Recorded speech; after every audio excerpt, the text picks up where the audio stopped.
Hello everyone, I'm Jason Siegel, and welcome to yet another edition of KSports Sunday. Hey, that's 2 in 1 day, nothing better than that. The Patriots visit Pittsburgh to match up against the Steelers today at 4 o'clock. With injuries to both defenses, it should be very high scoring.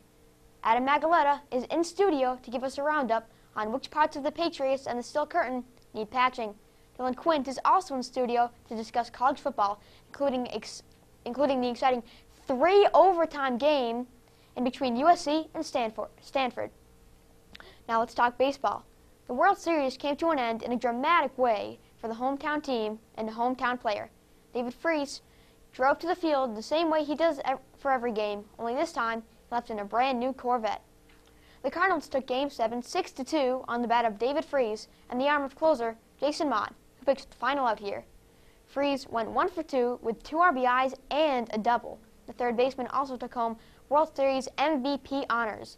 Fans will be lining the streets in St. Louis tonight when the championship parade rolls at 5 p.m. You know, this has been probably one of the most exciting World Series ever.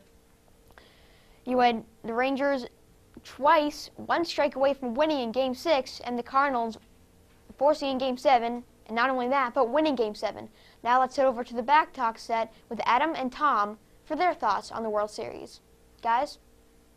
Thanks, Jason. I'm joined by Tom Kelly. And Tom, Jason had said that he thought this was one of the most exciting World Series ever, and that was pretty true. But it was also one of the lowest rated World Series as far as television ratings go. Why do you think that?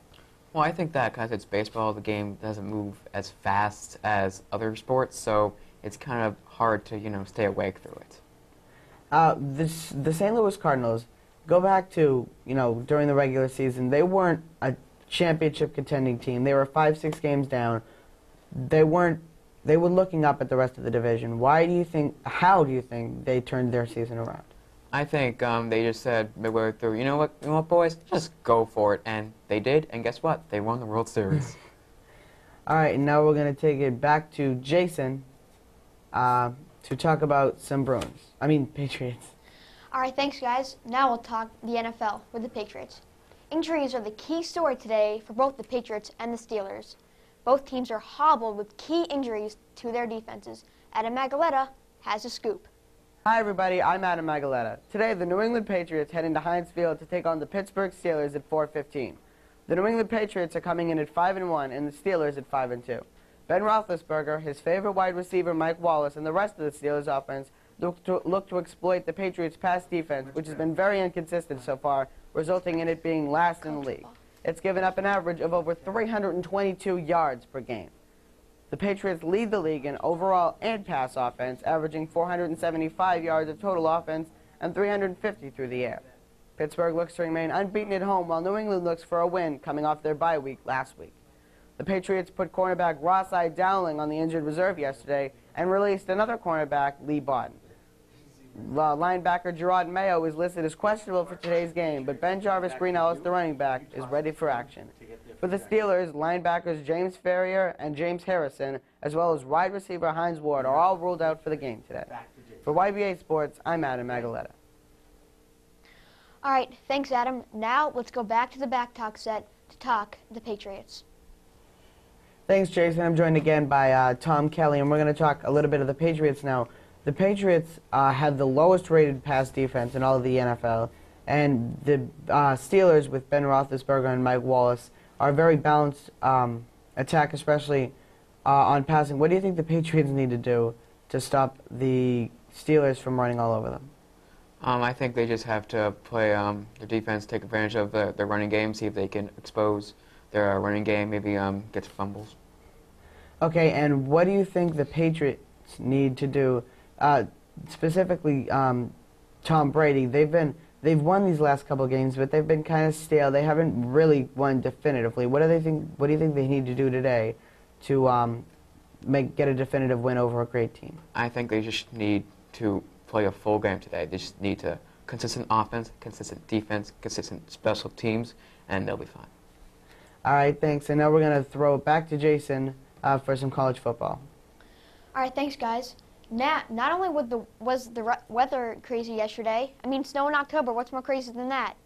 But so were the comes of some of the college football games around the nation. We send it to Dylan Quint for the update.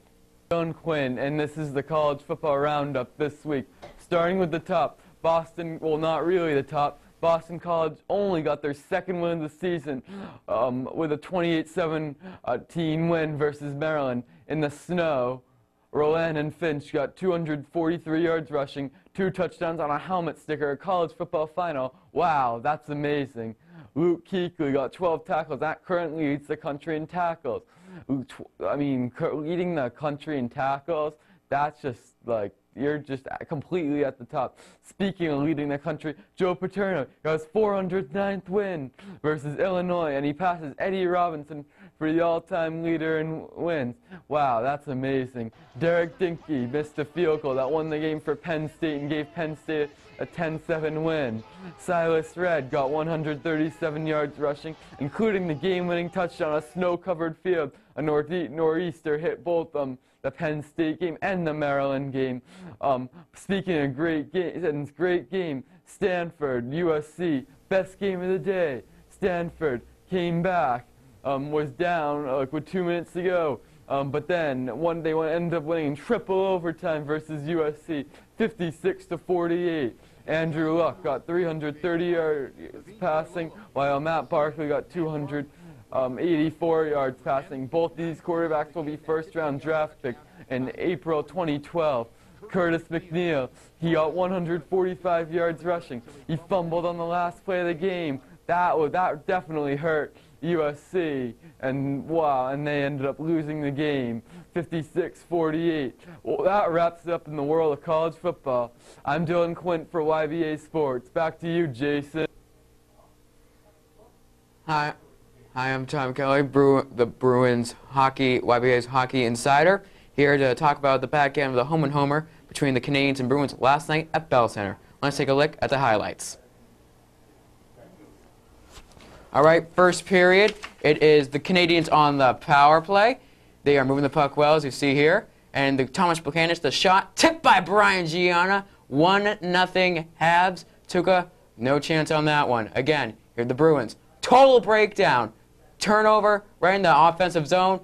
Another breakdown in the neutral zone. What are they doing? They can't make the playoffs if they're playing like that. And then Lars Eller buries it home. No chance for Rask. And now, second period now. Canadians on the power play once again. And now Canadians moving the puck so swiftly. And Camilleri to Derek Desjardins for a 3-0 lead. Canadians just pounding on the Bruins here. Now, Bruins looking for life. Lars Eller goes behind the net. And a Canadians turnover. Horton to Lucic for the snipe past Carey Price.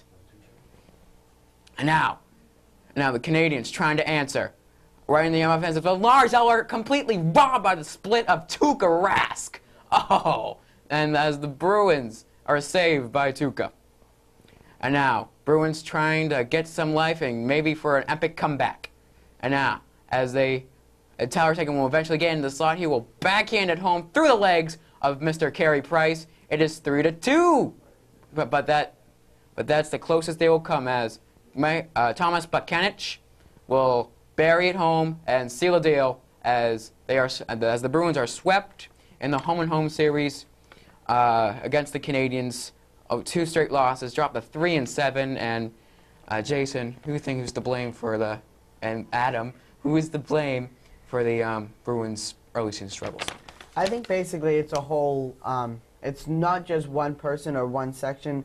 I think it's partly the coach, partly their neutral zone, partly their defense on the power play. I think it's a combination of a lot of things for the Bruins that aren't going well right now. Who do you think? Do you think Cam Neely or Pierre Schiller has to make some moves?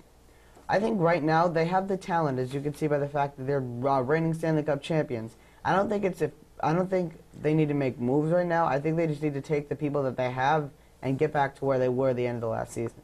All right, let's go back to Jason let's